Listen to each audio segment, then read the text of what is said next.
Hello students, मैं सचिन शर्मा, आपका physics teacher. Blueprint digital channel में आपका स्वागत है।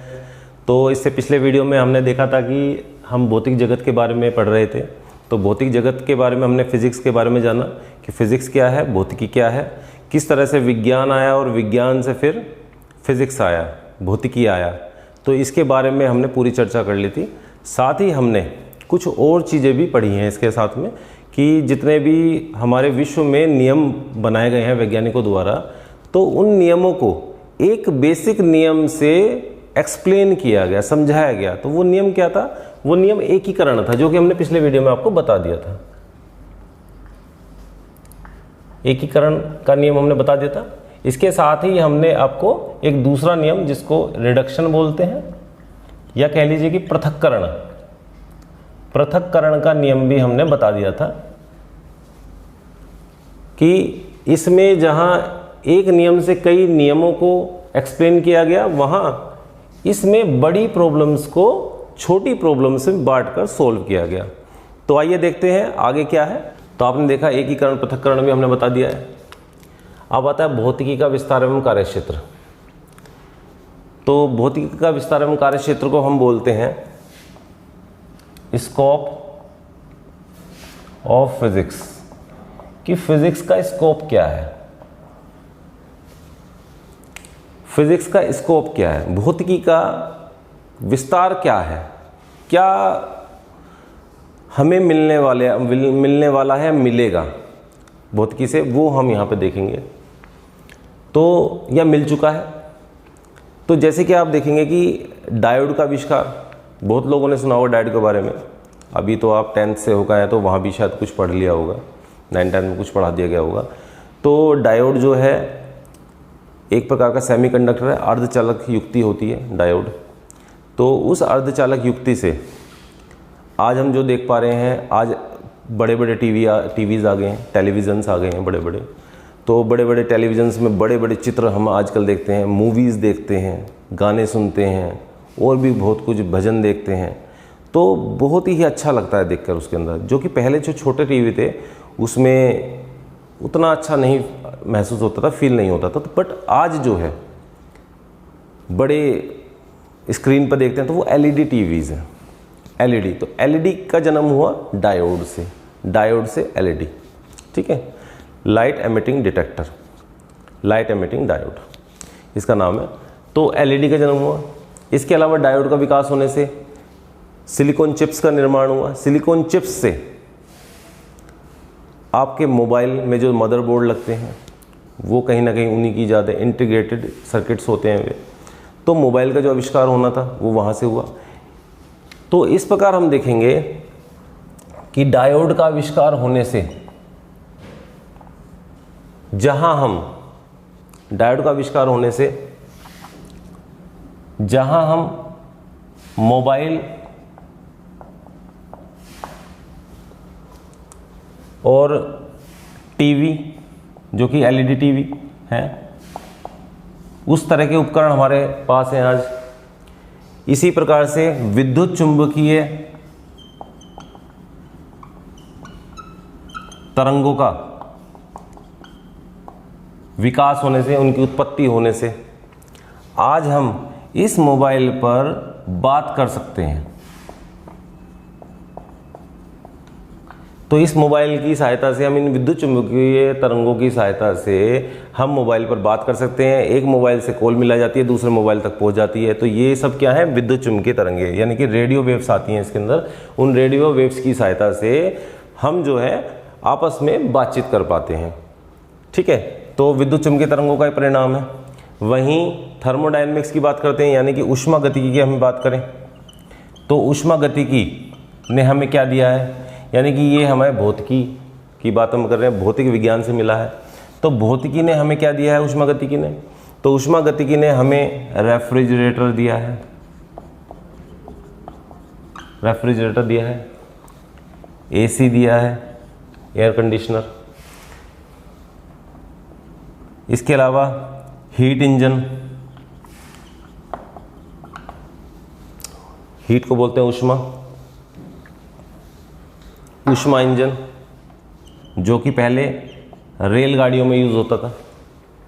तो रेलगाड़ी जो चलाई जाती थी ऊष्मा इंजन से चलाई जाती थी, जो कि जेम्स वाट के द्वारा इसका आविष्कार किया गया था।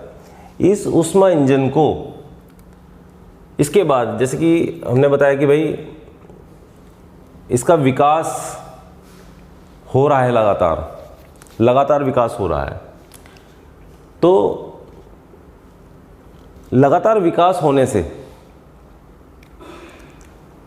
हीट इंजन, जैसे कि मैं बात कर रहा हूँ ऊष्मा इंजन की, ये कन्वर्ट होकर अब इलेक्ट्रिक इंजन बन चुके हैं, ठीक है। इलेक्ट्रिक इंजन में इसका हो चुका है। यानी कि आप ये समझ सकते हैं कि जो मैं ये टॉपिक बता रहा हूँ स्कोप ऑफ फिजिक्स का, आप इसे भी यहाँ लिंक कर सकते हैं कि भौतिकी, प्रौद्योगिकी एवं सोसाइटी में संबंध, ये सोसाइटी में संबंध भी बता रहा है साथ में, ये आपका विस्तार कार्य क्षेत्र भौतिकी में संबंध भी बता रहा है, ठीक है। तो रेफ्रिजरेटर, एसी, ऊष्मा इंजन का आविष्कार हो गया यहाँ पे। इस ऊष्मा इंजन ने प्रौद्योगिकी की सहायता से, यानी टेक्नोलॉजी, नई टेक्नोलॉजी आई, और टेक्नोलॉजी के बाद ऊष्मा इंजन किस में कन्वर्ट हो गए? विद्युत इंजन में कन्वर्ट हो गए। आजकल रेलगाड़ी को चलाने के लिए, उसके इंजन को चलाने के लिए हमें बिजली की ज़रूरत होती है, विद्युत इंजन की ज़रूरत होती है, जो बिजली लेता है, विद्युत लेता है और इंजन चलता है। आज हमें इसकी आवश्यकता नहीं रह गई है, ठीक है। तो इसी प्रकार से सारे फिजिक्स ने, भौतिकी ने अपने प्रभाव से टेक्नोलॉजी को जन्म दिया, और जहाँ टेक्नोलॉजी की हमें ज़रूरत पड़ी, जैसे कि वायुयान, कोई ऐसा सोच भी नहीं सकता था कि कभी लोहे का इतना बड़ा स्ट्रक्चर जो है वो उड़ भी सकता है, हवा में उड़ सकता है, जबकि हम अपने उड़ने तक की हम कल्पना नहीं कर सकते थे। आज हम एरोप्लेन में बैठकर एक जगह से दूसरी जगह वायु के माध्यम से जा सकते हैं। तो क्या ऐसी कल्पना की गई थी? नहीं। तो वो सब टेक्नोलॉजी, प्रौद्योगिकी है, और जो प्रौद्योगिकी जन्मी है फिजिक्स से, भौतिकी से जन्मी है। इसी प्रकार टेक्नोलॉजी फिजिक्स से जन्मती है, तो उसी प्रकार फिजिक्स भी टेक्नोलॉजी से जन्म लेती है। टेक्नोलॉजी में फिजिक्स आ जाती है, फिजिक्स में टेक्नोलॉजी, दोनों ही आपस में एक दूसरे से लिंक हैं। तो इनका आपस में सोसाइटी से बहुत बड़ा संबंध है, क्योंकि इस फिजिक्स के कारण ही और टेक्नोलॉजी के कारण ही हमें ये सब चीज़ें मिलती हैं। टेलीविज़न हम देखते हैं, फ़ोन पे हम बात करते हैं, ट्रेन में हम घूमते हैं, बसों में हम घूमते हैं, कार हम चलाते हैं, बाइक पर हम जाते हैं, मोटरसाइकिल हम चलाते हैं। मतलब ये सब काम जो भी हो रहा है वो सब फिजिक्स के कारण हो रहा है। चाहे वो कुछ भी हो, चाहे वो पंखे से हवाई आ रही है, पंखा चल रहा है, सब फिजिक्स है। आपका सूर्य पूर्व से उदय होता है, सब फिजिक्स है। चाय का गर्म होना फिजिक्स है। चंद्रमा का पृथ्वी के चारों ओर घूमना फिजिक्स है। हर चीज़ फिजिक्स है। आप कुछ भी ले लो, फिजिक्स है। चाहे वो वायुयान उड़ रहा है, फिजिक्स है। एक कील जो कि लोहे से बनी होती है, पानी में डालो डूब जाएगी, बट वहीं लोहे का इतना बड़ा जहाज पानी में तैरता है, फिजिक्स है। तो हर जगह फिजिक्स, यानी कि मतलब भौतिकी से है। तो भौतिकी हर जगह लगी हुई है, हर जगह। आप सुबह से शाम तक जितने भी हम काम करते हैं, सब में कहीं ना कहीं फिजिक्स लगी रहती है। तो इसलिए ही कहा है कि फिजिक्स को जो है, भौतिकी को, एक कहावत के आधार पर कहा गया कि physics is the king of science. विज्ञान का राजा भौतिकी है। भौतिक विज्ञान विज्ञान का राजा है, जबकि मैथमेटिक्स इज द क्वीन। ये विज्ञान की रानी है। तो इसी प्रकार कहा जाता है कि ये राजा है फिजिक्स विज्ञान का, और मैथमेटिक्स जो है वो क्वीन है। तो ये बहुत ही इंपॉर्टेंट है। आपको फिजिक्स आप सोल्व करते हैं, भौतिकी आप सोल्व करते हैं, तो आपको मैथमेटिक्स की ज़रूरत पड़ती है। यहाँ पे मैथ्स के यदि कंसेप्ट आपके क्लियर है तो आसानी से आप वहाँ पे न्यूमेरिकल सोल्व कर लेते हैं। यदि मैथमेटिक्स के कंसेप्ट आपको क्लियर नहीं हो पाते हैं तो वहाँ फिजिक्स में आपको सोल्व करने में थोड़ी सी मुश्किल आती है। तो इसलिए दोनों इंटर कोरिलेटेड सब्जेक्ट हैं ये, जो कि फिजिक्स समझने के लिए आपको मैथमेटिक्स भी समझना चाहिए। तो दोनों ही बहुत अच्छी चीज़ थी। तो जैसे कि मैंने बताया कि भौतिकी का विस्तार, और ये समझ लीजिए कि ये भी टॉपिक इसमें शामिल हो गया था। तो भौतिकी, प्रौद्योगिकी एवं सोसाइटी में संबंध भी हमने बता दिया है, किस तरह से नई नई चीज़ों का डेवलपमेंट हो रहा है और उनसे हम नई नई चीज़ें प्राप्त करते जा रहे हैं। ठीक है, अब एक टॉपिक आता है इसके अंदर, स्थूल प्रभाव क्षेत्र। आपका स्थूल प्रभाव क्षेत्र क्या है? स्थूल प्रभाव क्षेत्र इसे कहते हैं। अब जो आती है बात कि फिजिक्स को दो पार्ट में बांट दिया गया, दो पार्ट में फिजिक्स को बांट दिया गया।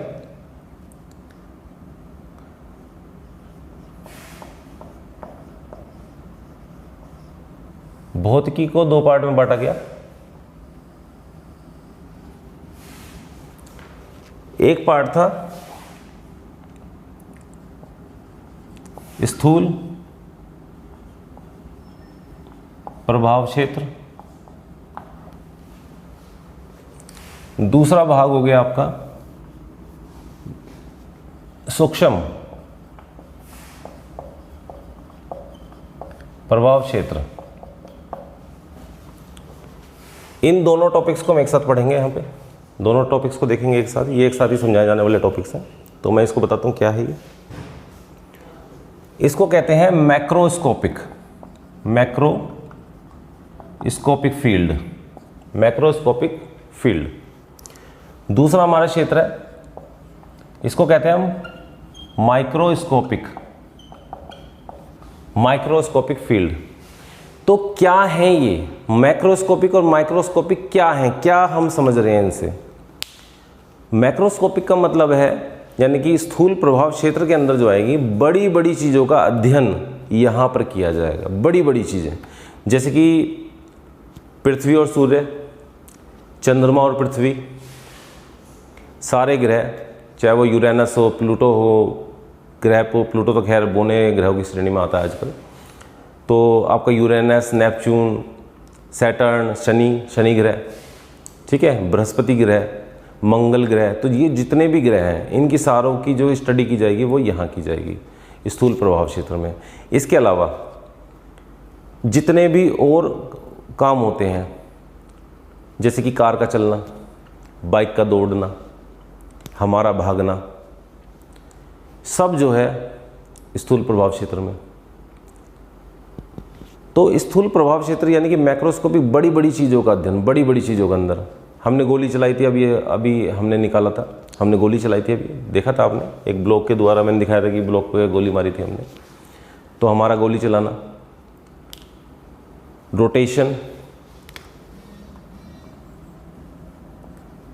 रोटेशन, एक वस्तु का अपनी धुरी पर घूमना, एक वस्तु का दूसरे के चारों ओर घूमना, एक लट्टू का घूमना, एक लट्टू का घूमना, तो लट्टू का प्रिसेशन है, तो लट्टू का प्रिसेशन भी क्या हुआ,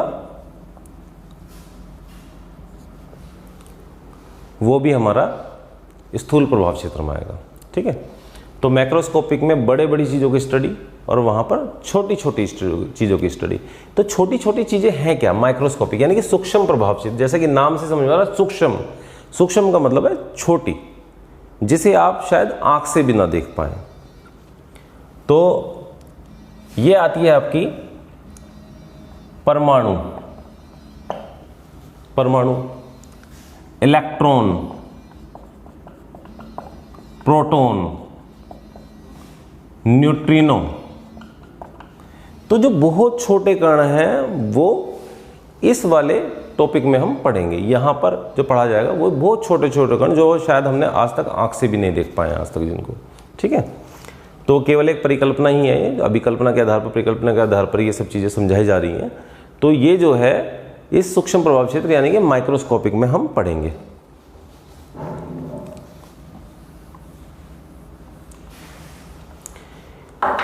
अब आती है बात कि इन दोनों को अलग अलग क्यों किया गया, क्या कारण था? तो इसका अलग करने का कारण ये था कि मैक्रोस्कोपिक जो स्टडी थी हमारी, स्थूल प्रभाव क्षेत्र जो था, ये वैज्ञानिकों द्वारा वो फिजिक्स है जो कि पहले तैयार हो चुकी है, जो कि कई वर्षों से जिस पर काम चल रहा था, और वो फिजिक्स धीरे धीरे वो तैयार हो गई। ये वो फिजिक्स है जो कि बाद में डेवलप हुई, जब हमें ज़रूरत पड़ेगी, हमें इलेक्ट्रॉन को भी समझना है, हमें प्रोटॉन को भी समझना है, न्यूट्रिनो को भी समझना है, एंटी न्यूट्रिनो को भी समझना है, बोसोन क्या है, फर्मियोन क्या है, और जो आपके ग्रेविटोन क्या है, ब्रह्मांड की उत्पत्ति कैसे हुई, तो वो बहुत छोटे छोटे कणों की स्टडी पर आधारित थी। तो वो उन चीज़ों की स्टडी करने के लिए हमें एक नई फिजिक्स को जन्म देना था, एक नई फिजिक्स को बनाना था। तो जिसे बनाया गया उसका नाम दिया गया माइक्रोस्कोप, यानी छोटे छोटे चीज़ों की स्टडी, छोटे छोटे कणों की स्टडी। तो इसका एक नाम, जब हमने इसको डेवलप कर लिया माइक्रोस्कोपिक प्रभाव क्षेत्र, यानी कि इस क्षेत्र माइक्रोस्कोपिक फील्ड में डेवलप कर लिया इसे, तब हमने इसे नाम दिया क्वांटम फिजिक्स। क्वांटम यानी कि क्वांटम भौतिकी, हमने इसे नाम दिया क्वांटम भौतिकी का, क्वांटम फिजिक्स। तो इसमें जो अध्ययन करेंगे बहुत छोटे छोटे चीज़ों का अध्ययन करेंगे। इसमें बताया जाएगा कि कैसे एक कण की तरह से भी व्यवहार करता है और तरंग की तरह से भी व्यवहार करता है, यानी कि वो पार्टिकल भी है एक कण और वो वेव भी है, यानी कि तरंग भी है, एक कण भी है और एक तरंग भी है। कैसे एक पार्टिकल कण के भांति भी व्यवहार करता है और तरंग की भांति भी व्यवहार करता है, तो हम यहाँ पढ़ेंगे। तो ये वेव नेचर भी यहाँ पे बताएगा। और ऐसे ही जब हम मैक्रोस्कोपिक की बात करते हैं, तो मैक्रोस्कोपिक जैसा कि मैंने बताया आपको कि बड़ी बड़ी चीज़ों का अध्ययन होगा, तो इसको हम 4 पार्ट्स में बांटेंगे, 4 भागों में हम इसको बांट देंगे। तो 4 भाग कौन से हैं देखते हैं। इसमें आपका यांत्रिकी आ जाएगा, यांत्रिकी यानी कि मैकेनिक्स। दूसरा पार्ट होता है ऊष्मागतिकी का, जो कि हम यहाँ पढ़ेंगे इस मैक्रोस्कोपिक में, यानी कि ऊष्मागतिकी, ताप की अभिकल्पना भी यहीं पढ़ी जाएगी, हीट इंजन भी यहीं पढ़े जाएंगे। ठीक है, ऊष्मागतिकी यानी कि थर्मोडायनेमिक्स।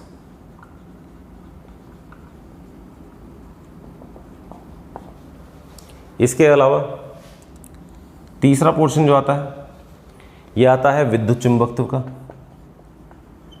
विद्युत चुंबकत्व का, वो भी यहीं पढ़ा जाएगा। ये आपका 11th में पढ़ा जाएगा, ये भी 11th में ही पढ़े जाएंगे, ये आपका 12th में पढ़ा जाएगा। इसे बोलते हैं इलेक्ट्रोमैग्नेटिज्म। ठीक है, और एक चौथा पार्ट है, यहाँ पे आपका ऑप्टिक्स आ जाता है, तो ये भी आपका 12th में ही पढ़ा जाएगा, ये भी आपका 12th में पढ़ा जाएगा। तो देखते हैं क्या इसमें पढ़ने वाले हैं आज हम। तो यांत्रिकी के अंदर मैं चैप्टर नहीं लिखूंगा, इसमें मैं आपको बताऊंगा कि कौन कौन सी चीज़ें यहाँ पे पढ़ी जाएंगी। जैसे कि हम कहें कार की गति, कार का मोशन हम यहाँ पढ़ेंगे। किसी भी 2 पिंडों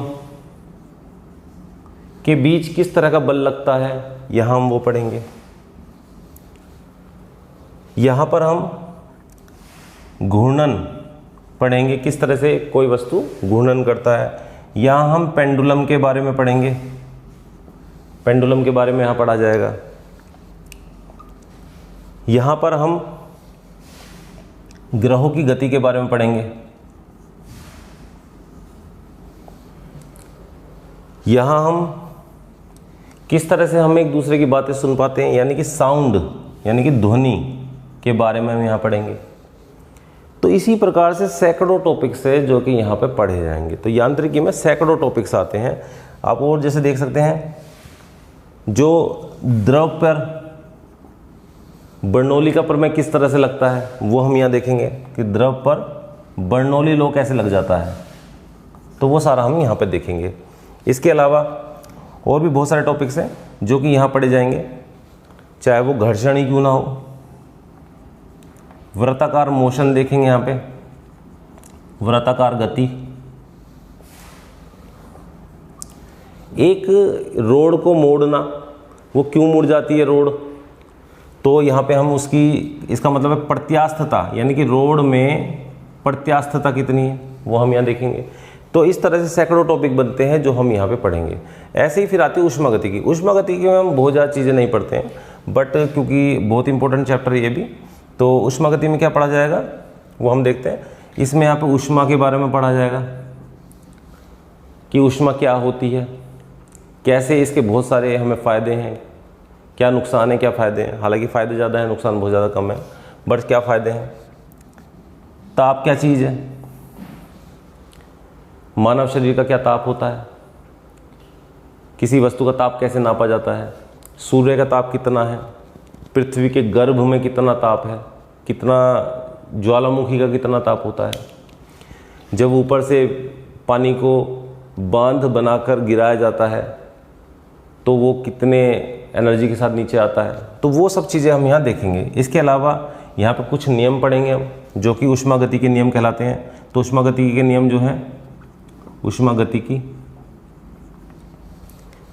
इसके अलावा इसके जो नियम होते हैं, एक तो जीरो नियम बोलते हैं, शून्य नियम पढ़ेंगे। इसके अलावा फर्स्ट नियम और सेकंड नियम पढ़ेंगे। यहाँ पर हम देखेंगे कि फ्रिज जो है यानी कि रेफ्रिजरेटर, जो मैं अभी पहले भी मैंने आपको बताया है, फ्रिज किस तरह से वर्क करता है। फ्रिज का जब हम गेट खोल देते हैं, उसका दरवाज़ा खोल देते हैं और कमरा बंद कर देते हैं तो कमरा भी गर्म हो जाता है, जबकि फ्रिज जो है वो ठंडा करता है। तो किस तरह से होता है, तो सारे के सारे नियम ही यहाँ पर आएंगे। ऊष्मागतिकी के अंदर ही यहाँ पे न्यूटन का शीतलन का नियम हम पढ़ेंगे कि कैसे न्यूटन का शीतलन नियम कार्य करता है। इसी प्रकार विद्युत चुंबकत्व में हम यहाँ पे फैराडे के नियम पढ़ेंगे, फैराडे के नियम। इसी में ही दो आवेशों के बीच में किस प्रकार का बल लगता है, दो आवेश यानी कि आवेशों के बारे में पढ़ेंगे। यहाँ पे लेंज का नियम पढ़ा जाएगा, धारा क्या होती है वो पढ़ा जाएगा, वोल्टता क्या होती है वो पढ़ा जाएगा, उपकरण कौन कौन से होते हैं, ट्रांसफार्मर क्या होता है, ट्रांसफार्मर क्या होता है, ये सब इसके अंदर आएगा। उपकरण में गैल्वेनोमीटर कैसे काम करता है, ये व्हीट स्टोन ब्रिज। तो ऐसे इसमें भी सैकड़ों टॉपिक्स हैं जो कि हम पढ़ेंगे। यहाँ पर हम AC DC, AC धारा और DC धारा पढ़ेंगे। AC DC धारा पर डायोड काम करता है, तो डायोड के बारे में तो वैसे तो नहीं पढ़ा जाएगा, डायोड के बारे में वहाँ पढ़ा जाएगा क्वांटम भौतिकी में, पर यहाँ पे AC DC पढ़ा जाएगा। पर AC DC पे डायोड भी काम करते हैं, AC पे भी काम करते हैं, DC पे भी काम करते हैं।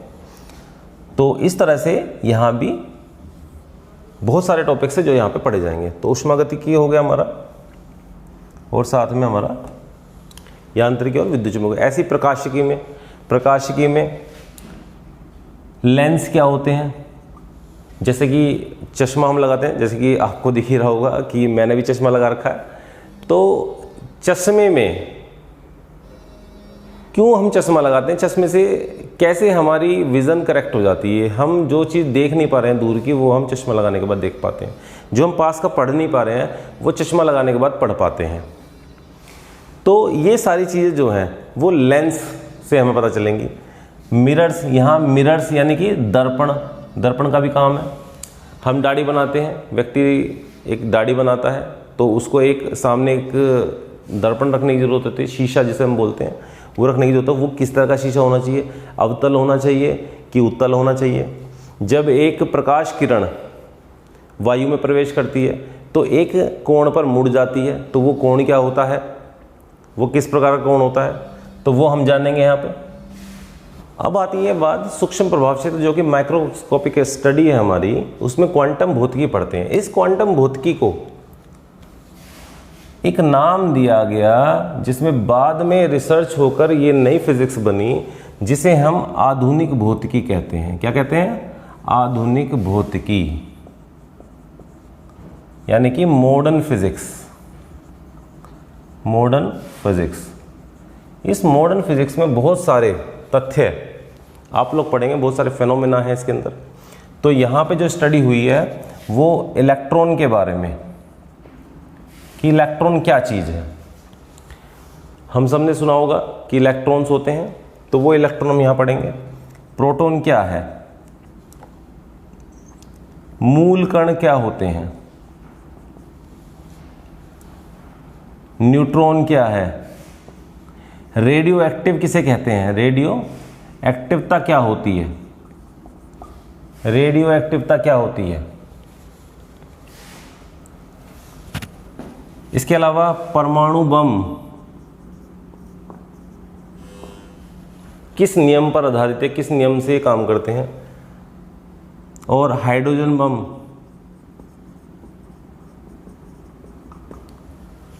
किस नियम पर आधारित है?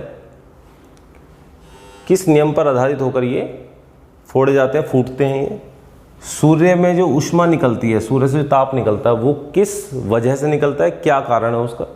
तो वो सब जो भी स्टडी होगी वो सारी यहाँ से स्टडी की जाएगी, यानी कि आधुनिक भौतिकी से स्टडी की जाएगी। एक आती है बात इसमें पीरियोडिक टेबल की, यानी कि आवर्त सारणी।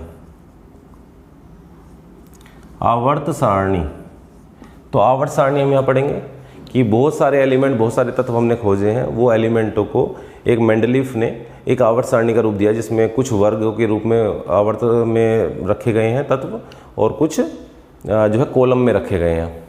तो वो जो है हम आवर्त सारणी में पढ़ेंगे और सब चीज़ देखेंगे कि किस तरह से उनके इलेक्ट्रॉनिक विन्यास होते हैं, तो सारी चीज़ इसमें पढ़ेंगे।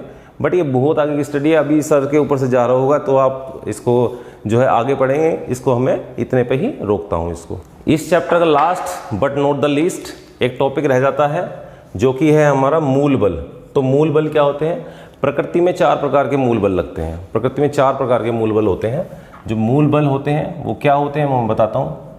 तो 4 प्रकार के मूल बल लगते हैं, इसे कहते हैं फंडामेंटल फोर्स। फंडामेंटल फोर्स 4 प्रकार के बल लगते हैं। कौन से होते हैं 4 प्रकार के बल? पहला होता है गुरुत्वाकर्षण। गुरुत्वाकर्षण, ठीक, ये पहला है।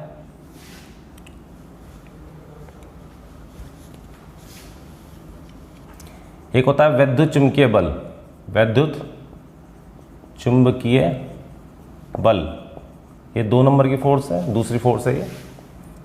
नंबर तो अभी हम रैंकिंग देंगे जब पता चलेगा। इसके अलावा होती है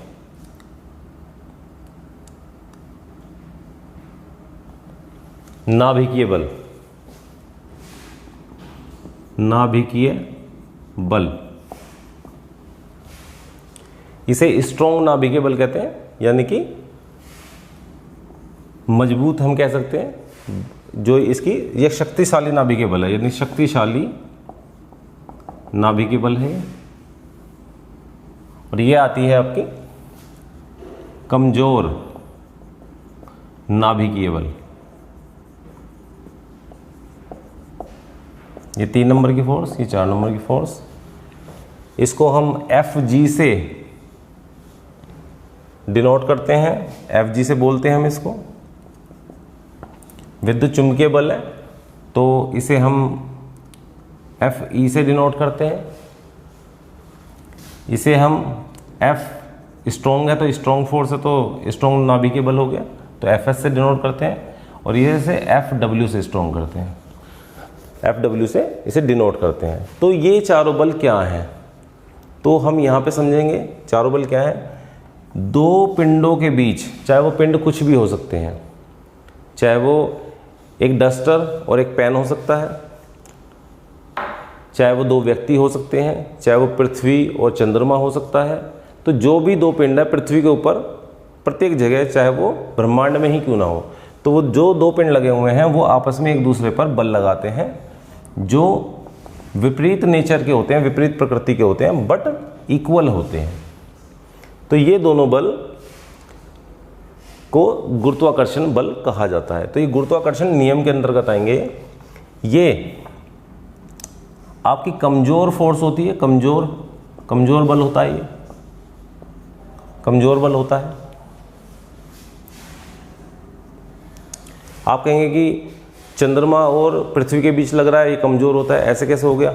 नहीं, इस आधार पर इसे मेजरमेंट नहीं किया जाता। इस आधार पर मेजरमेंट किया जाता है कि एक पेन है और एक डस्टर है, यदि मैं इनको आपसे एक दूसरे के सामने रखूं एक टेबल पर, तो क्या ये आपस में जाके चिपक जाएंगे? नहीं, क्योंकि जब इनका मान छोटा है, जब इनका, क्योंकि इसका द्रव्यमान कुछ छोटा ही द्रव्यमान है और इसका भी कुछ छोटा ही द्रव्यमान है, तो इन द्रव्यमान क्या रहेंगे, बहुत छोटा बल बनता है। ये तो पृथ्वी का बहुत बड़ा द्रव्यमान है और चंद्रमा का बहुत बड़ा द्रव्यमान है, ऐसे सूर्य और अदर जो दूसरे ग्रह हैं उनका भी बहुत बड़ा द्रव्यमान है। इस वजह से ये बल काफ़ी स्ट्रॉन्ग हो जाते हैं उस जगह पर, बट ये वीक ही कहे जाते हैं, कमज़ोर बल ही कहे जाते हैं। और ये सबसे कमज़ोर बल कहा जाता है, इन चारों बलों में सबसे कमज़ोर बल है ये। आइए आगे बढ़ते हैं।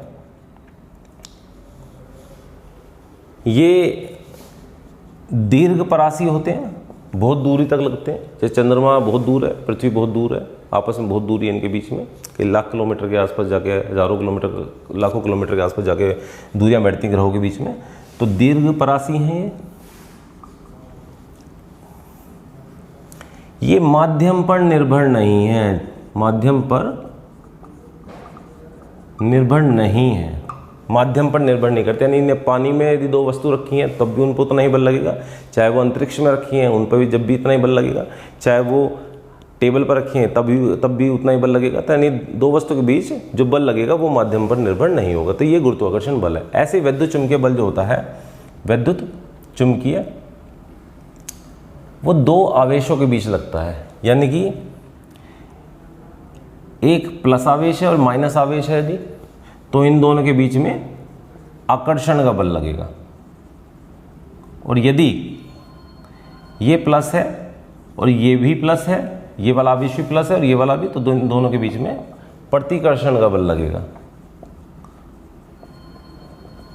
ऐसे ही यदि ये आवेश माइनस माइनस है तो भी इनमें प्रतिकर्षण का बल ही लगेगा।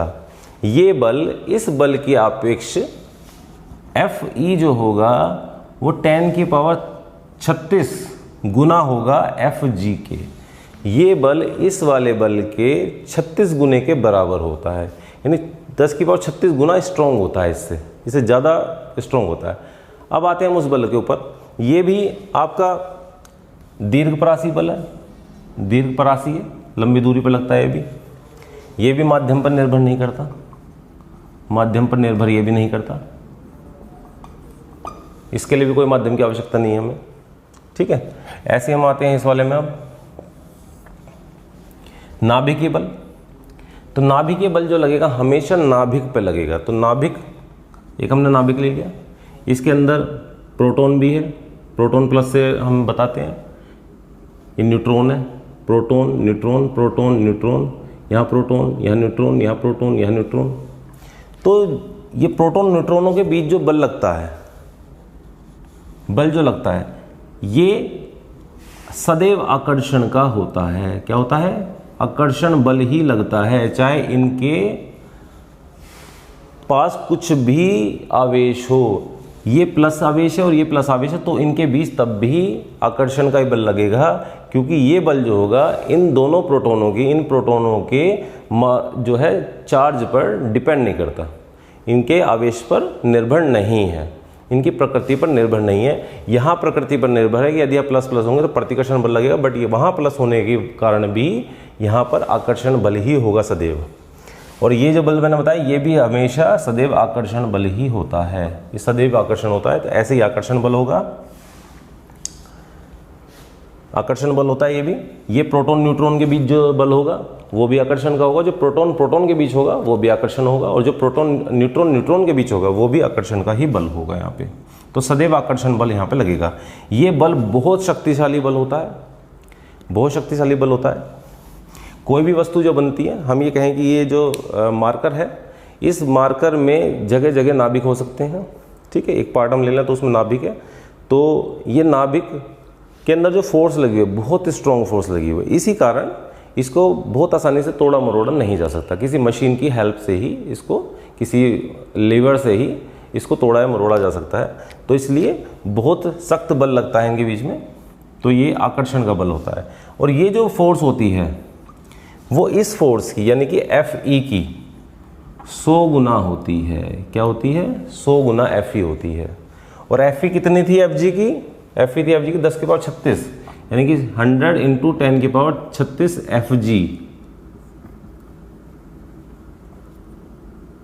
Fg, यानी कि 10 की पावर 38 Fg। तो इस तरह से ये बल जो होगा वो इस बल का 10⁻38 गुना होगा, यानी कि ये कितना स्ट्रोंग हो गया, कितना शक्तिशाली बल हो गया, ये आप समझ सकते हैं। ऐसे ही अब बात आती है कमज़ोर नाभिक बल की। इसके बारे में बहुत कुछ कहा नहीं जा सकता है, क्योंकि बहुत ज़्यादा इसके बारे में ज्ञात भी नहीं है। ठीक है, अभी इस पर रिसर्च जारी है।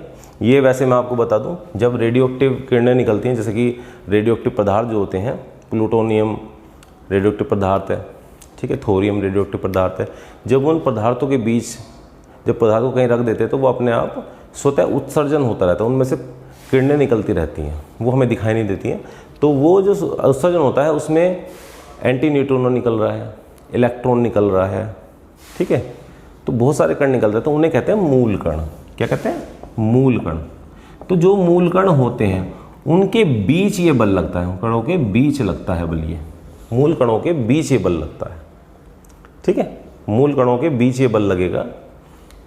तो बहुत ज़्यादा इसके बारे में कोई कहानी हमें नहीं कहनी है, इसके बारे में आगे पढ़ाया जाएगा जब मॉडर्न फिजिक्स हम चालू करेंगे, पर उस टाइम भी इसके बारे में बहुत कुछ नहीं कहा जाएगा, क्योंकि वीक नाभिकीय फोर्स है, इसको बहुत ज़्यादा डिस्कस भी नहीं किया जाता और ये अभी तक बहुत ज़्यादा अच्छी तरह से ज्ञात भी नहीं है। ठीक है, तो हम इसको टॉपिक्स को यहीं ख़त्म करते हैं।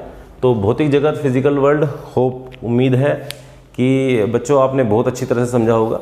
मैंने काफ़ी प्रयत्न किया है कि आपको कुछ जो मैं बताऊं वो अच्छा हो, समझ में आए, और यदि कुछ आपकी क्वेरी हो तो कमेंट बॉक्स में आप डाल सकते हैं। इसके अलावा बहुत ही खूबसूरत सा, बहुत ही अच्छा चैनल है हमारा, ठीक है, इनोवेटिव चैनल है आपका, तो इस पे हम बहुत ही अच्छी आपको स्टडी कराने वाले हैं। तो ज़रूर आप इसे लाइक कीजिए, शेयर कीजिए। ब्लूप्रिंट डिजिटल आपका जो है नंबर 1 चैनल है जो कि आपको बहुत ही अच्छी स्टडी कराएगा। ठीक है, तो होप करता हूँ बहुत ही अच्छा लगा होगा चैनल आपको। तो सब्सक्राइब कीजिए और बेल आइकन पर क्लिक कीजिए ताकि जितने भी वीडियो मैं बनाऊँ वो आप तक पहुँच सकें। तो धन्यवाद स्टूडेंट्स।